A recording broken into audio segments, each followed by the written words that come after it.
നിങ്ങളുടെ മനസ്സ് വേണ്ട എന്ന് പറയുന്ന കാര്യങ്ങൾക്ക് പോലും നിങ്ങൾ എച്ച് പറയാറുണ്ടോ? എങ്കിൽ നിങ്ങൾ നിങ്ങളുടെ കോൺഫിഡൻസ് നഷ്ടപ്പെടുത്തുകയാണ് ചെയ്യുന്നത്. സ്വയം എംപവർ ആവാൻ നോ പറയാൻ പഠിക്കാം.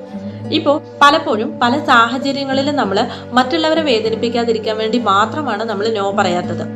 എന്നാൽ ഇവിടെ നമ്മൾ എച്ച് പറയുമ്പോൾ നമ്മുടെ സമയവും ഊർജവും മാത്രമല്ല നഷ്ടപ്പെടുത്തുന്നത്, നമ്മുടെ അവകാശങ്ങളെ നമ്മൾ സംരക്ഷിക്കുന്നില്ല, നമ്മൾ വാല്യൂ ചെയ്യുന്നില്ല എന്നൊരു മെസ്സേജ് കൂടി നമ്മുടെ ഉപബോധ മനസ്സിന് കൊടുക്കുകയാണ്.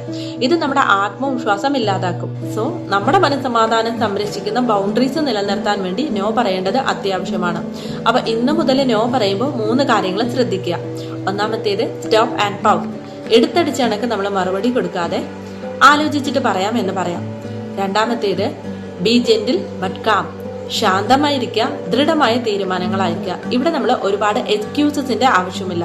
മൂന്നാമത്തേത് സിമ്പിൾ നോ. നമുക്ക് പറ്റില്ല, നോ താങ്ക്സ്, ഇങ്ങനെയൊക്കെ നമുക്ക് സിമ്പിൾ ആയിട്ട് പറയാം. ഇവിടെ നമ്മൾ ഒരുപാട് വിശദീകരണങ്ങൾ കൊടുക്കേണ്ട ആവശ്യമില്ല.